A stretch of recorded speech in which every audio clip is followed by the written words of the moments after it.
Hi there, it's Joe by myself again today. Holly is here, but she's just busy at the moment. We're going to do some more videos together again soon, but we're trying to also do some separately. So today I'm playing a game called Sundogs. I have played this before, not for a long time though. It's a really interesting little interactive narrative kind of thing. Really nice aesthetic, very bright, but minimal calm. It's a solar system exploration, which I really like. I really prefer that idea of keeping a sci-fi story contained within a very small space. I don't like flying out to different star systems, different galaxies.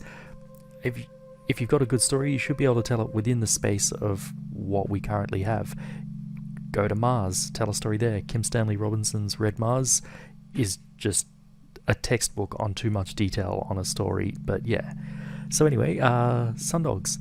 So I'll do a bit of reading of what we've got on the screen, because yeah, not everyone has a great time reading. Holly is one of them.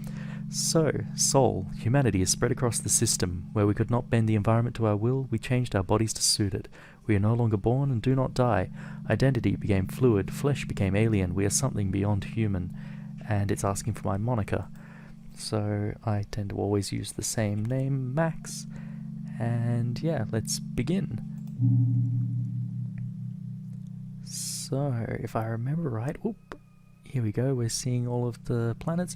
Your eyes snap open as you feel the cold rush of air fill your lungs. The revival facility is lit dimly to not surprise you. A doctor presses a metallic hand to your shoulder, keeping you still. How much do you remember? Well, I don't remember anything, so we're going to say nothing for tutorial. Choices over here on the right. Welcome to Sundogs. On the left of the screen is your inventory, a collection of skills you know, your body and its modifications, and any items you carry. On the right of your screen are your actions. Use these to interact with the world and the text within it. I won't read all of the how to play the game, I'll just show you as I go, but I'm going to read it myself quickly. To move around the world, click on a planet that's connected to one you're orbiting or on another location orbiting nearby. Okay. Use the scroll wheel on your mouse to zoom in and out of the map. Action to view the world. Your progress is automatically saved. Okay, cool. Begin. You get a Y from one of your algorithms. There is consistent talk of a new species in the lower Venusian atmosphere. If you're passing through Avicenna, you could have a look at it yourself. Alright.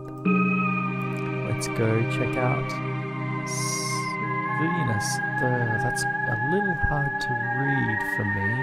Just going to see if I can increase things a little here. Visual quality, let's pump that up and see how we go. No, still a bit hard to read. What else? Let's try switching my resolution. No. Okay. No. Oh, what have I done? No, it's just not going to be great to read. That's a bit of a shame. Okay, apply changes, and let's get back to it. Okay, let's zoom out. We're currently around Mars. Let's go check out Venus. Where is it? Oh, there. Okay, whoops. Ooh. Zoom back out. Venus. Can we... No. Can't right-click on it. Okay, what have I got? Tools, no items to use, body. I've got a cortical stack. Oh, nice. A standard implant for any human, the size of a thumb and embedded in the base of your neck. It stores a digital copy of your mind thousands of times a second and can usually be transferred to a new sleeve upon death. Okay, but explore missions. What have we got under missions? Investigate a new animal species on Venus. Yeah, alright. Oh, no, I can't click it. Map. Yep, I'm on the map. Oh, that's Jupiter. Oh, but no... Oh, no, there's Saturn out of range. I really like Saturn. All those moons. Venus. Yes? No, I can't... Oh, okay. I think I can only travel to places with lines. So, these are all of your asteroids we've got. Let's see. Well, I always liked Ceres. Let's go check it out. Ceres, 156 days. Oh, that's nice. Actual decent travel times. Bit of a skip over all of that time. There's so much story that can happen in that space. But anyway, Station 1. Great, okay. We are on Ceres. Let's explore. You pass a surface node for one of the water harvesters buried deep into the surface. All of the water from the harvester is pumped up here and collected as necessary. Yeah, Seems reasonable. Water, pretty important thing to have. You can also turn it into fuel and reaction mass, which are both useful things. Still can't get straight to Venus from here. So let's try Vesta. Another really nice big asteroid. 343 days. Snowman? Oh, I guess that's the name of the station on Vesta. That's cute.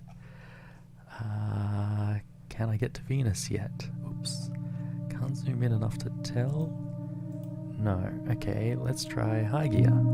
Hygeia? I don't actually know with this one. 122 days. And Ada. Ada? This one's not really... can I... No, still can't get to Venus. Eros. Let's just hop around the solar system. It's been years at this point of me just trying to get to Venus. It just doesn't want... Okay, you know what? I'm going to Earth. I don't like this place, but it'll do. Oh, we've got the moon.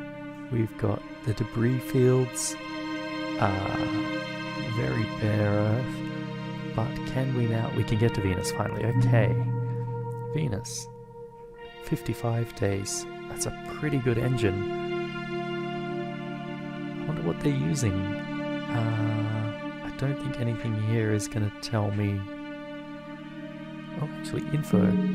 The orbit around Venus is lightly travelled compared to other systems, with mostly large transports going to and from the cloud layers below. So no, nothing about the engines we're using, but I guess that's fair. Avicenna, that's where we want to go to. We'll drop in out of orbit and land. Okay, explore. You find a pilot to take you down deep into the cloud layer. It is unusual to travel in such a solid craft, but the Venusian atmosphere is unforgiving. You monitor some view screens that are scanning wide EM bands. After a while you get a return blip, motion in the distance. You move over closer to it, and an image resolves of huge swirling massive tendrils moving around in a central body in a convection pattern. It's moving quite slowly, and you cannot see how it gains energy. You briefly consider bringing one to the surface, but it is far too massive for this single craft. You document it as much as you can and return back to the surface. So Venus is pretty... Not a great place to live, so... I can't remember what the atmosphere is made of, but I know it's ridiculously hot. I feel like it may rain molten lead there, but that's probably... I mean, I'd say I'm just making it up, but this is space. There's a lot of stuff going on in space. So now I've finished my mission. Can I... Oh, there we go. Take the new data to the library on Vesta. Okay, cool. So, let's get back to Vesta. We can go to Mercury or Earth. Let's hop via Earth. This should be a real long one. 66 days. So, we mustn't be using... So there's two major ways to transfer orbits. The realistic way, the way we use in real life, is a Hermann transfer. You would burn heavy here, expand your orbit out over here on the other side until you get roughly close to the planet you're trying to reach. You do want to choose the time on that, make sure that by the time you come around to there, the planet's around where you want to be. You reach there, you burn again to expand your orbit and circularize to match orbit with the thing. The other type, which I'm guessing is what we're using here, because we just went up orbit to something that was... Oh, now I'm not sure. Yeah, no, I'm pretty sure the Earth was in front of us. So to reach that by going up orbit, you normally have to travel right around until you catch up to it. The other option, though, is the Brachistochrone, where you just... It's pretty much just a straight line, but the amount of acceleration you need there is... unrealistic, is the kind way to put it. Anyway, I wasn't paying enough attention, so I have no idea if we're using what... anything realistic or just... It doesn't matter really, does it? Okay, so we're trying to get back to Vesta. That's Eros, Mars. Well, I could get from Mars originally. Let's go home. And... Ooh, the elevator. Nice, space elevator. I wonder how far we are from space elevators in real life. I feel like still a long way off. But... One day, 234 days. I should really be paying attention. So, 234 days, that really suggests a Hermann transfer. That's almost a full year. Mars to Vesta in Bricristochrone, even if you had to travel across from one side of the sun, if Mars was on one side of the sun, Vesta was on the other, you had to travel that distance. If you were doing like a pretty modest third of a G acceleration to the halfway point, third of the way acceleration down, that's not going to take you long. It's months, not many months, probably weeks, possibly days, but I mean, you'd want to do the maths on that. So, the library, can we... Nope, we're there, okay. Missions, take the new data, I guess we explore. Arriving at the library, you signal for a librarian. It comes scuttling over, thin metallic legs grasping tiny handholds on the floor. You transfer the data of the new Venusian animals in the atmosphere and watch it consume it greedily. The librarian moves off and you watch it wrap itself around a tower and feed the new data into it. Not much gravity on Vesta, so we're probably sort of bouncing around the place. Missions. You have no active... Oh, well, I guess that one's done. How do I get a new mission?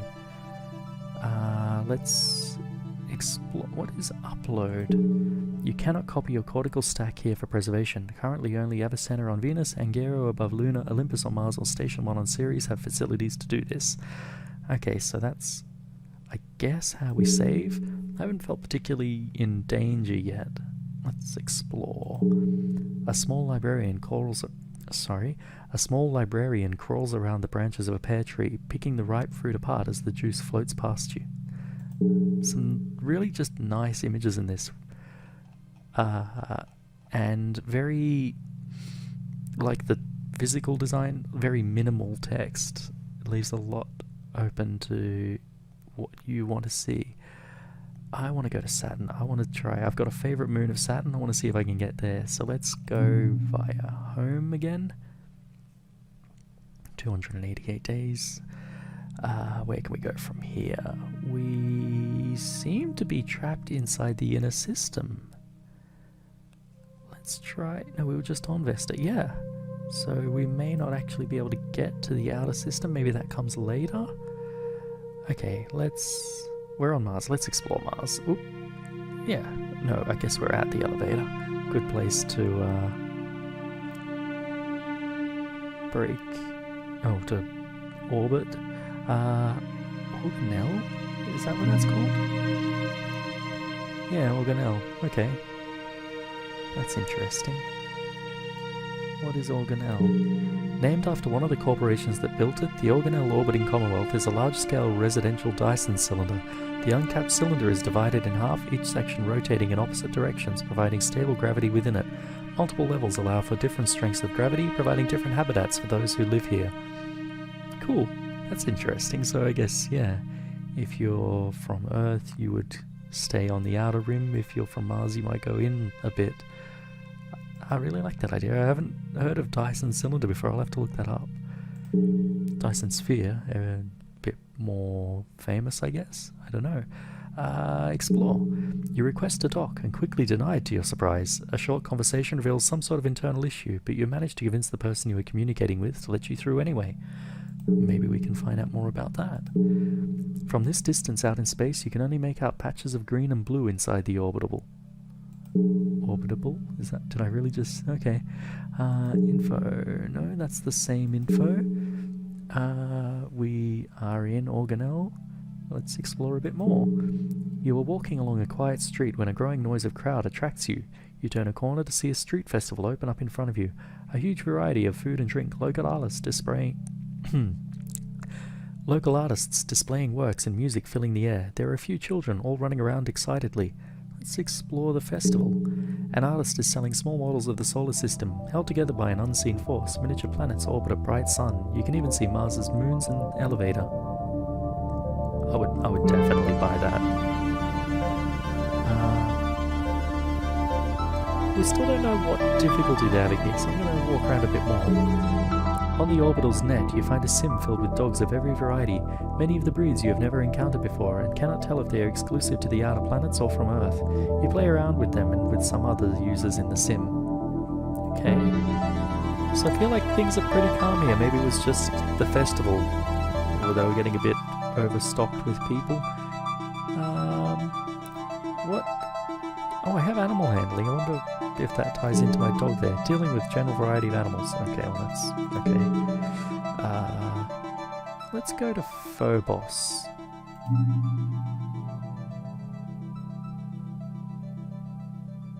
I do really like that. I'd love to play a game like this where I could see first person, all of this kind of stuff.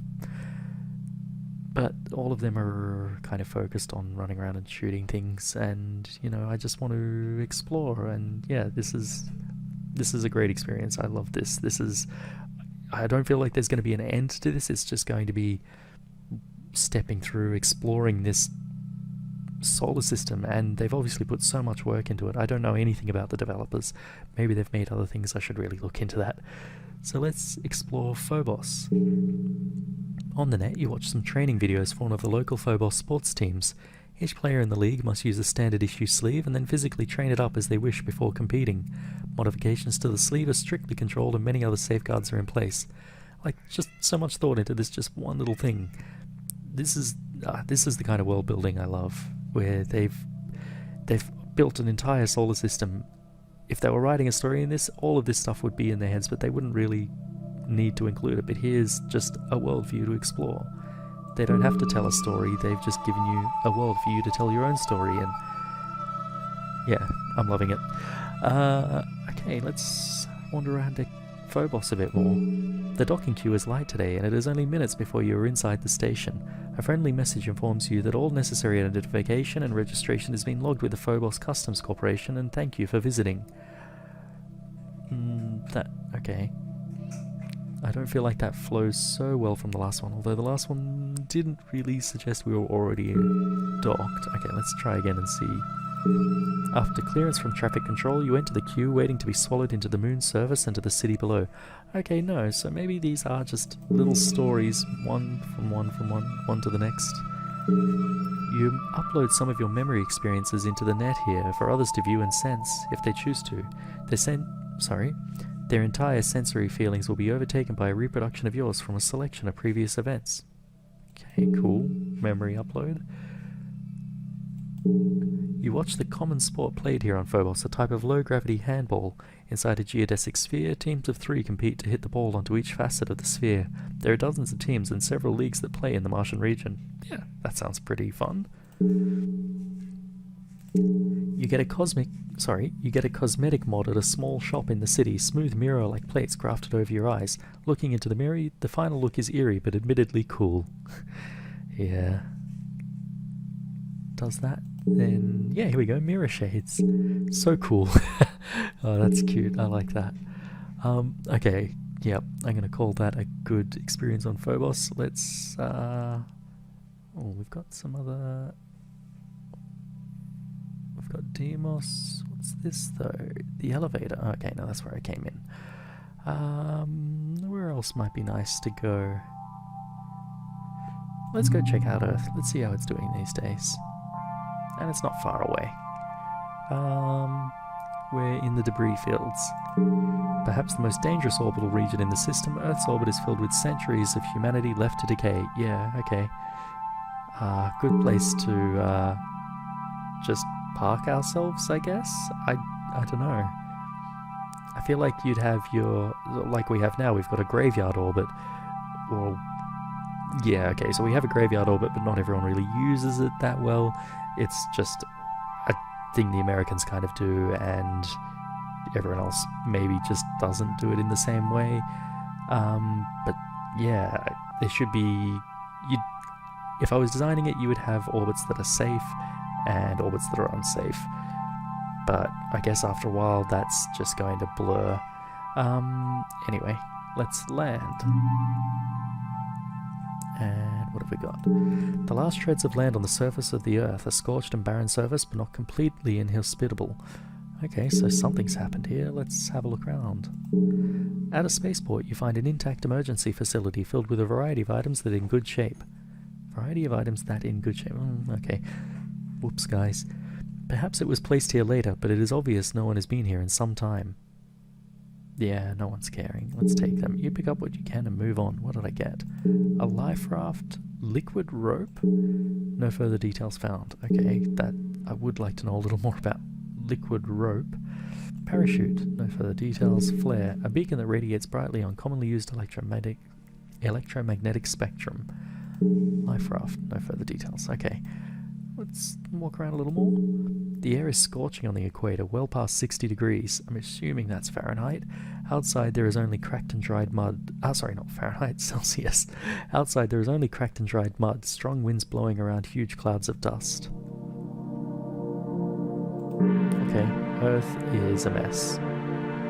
That was inevitable. Let's check out the moon. Imbrium substation. Yeah, let's go down and check out what's happening on the surface. Imbrium is the heart of Luna and also part of the larger Earth-Lunar system. The seat of political power, the Lunar Transit Authority governs most of the jurisdiction of the region. The substation itself is also home to a wide variety of other activities, including extensive farming and shipping facilities, and the hub of the Trans-Lunar rail networks. I don't want to stay too long in a big city. Where else can we go? We've got all of the asteroids. So I feel like we can't go to the outer system. Maybe that comes later. I've hopped around a bit. I'm going to go home and call it a day. I've had my fun. I will upload. I have to go to Olympus. Okay. Olympus. I mean, I was at the top of the elevator and Olympus is right below. I'd hope they were matching, staying geosync orbit. Kinda looks like it is. Anyway, upload. At the revival facility, you are helped by a technician in a basic synthetic sleeve. You lie down as the storage machine grasps your neck, reading your cortical stack. If your body dies, your current mind and memories will be placed in a new one here. Okay, cool. So yeah, Sundogs is one of those games that you can just spend as much time as you'd like, and you can just stay in here and keep traveling around. Obviously, I probably will come back to it later because I want to know, can I get out to Saturn? I want to go to Saturn. So I might look that up, but for now, yeah, thanks for watching, and yeah, maybe I'll see you back next time. Bye.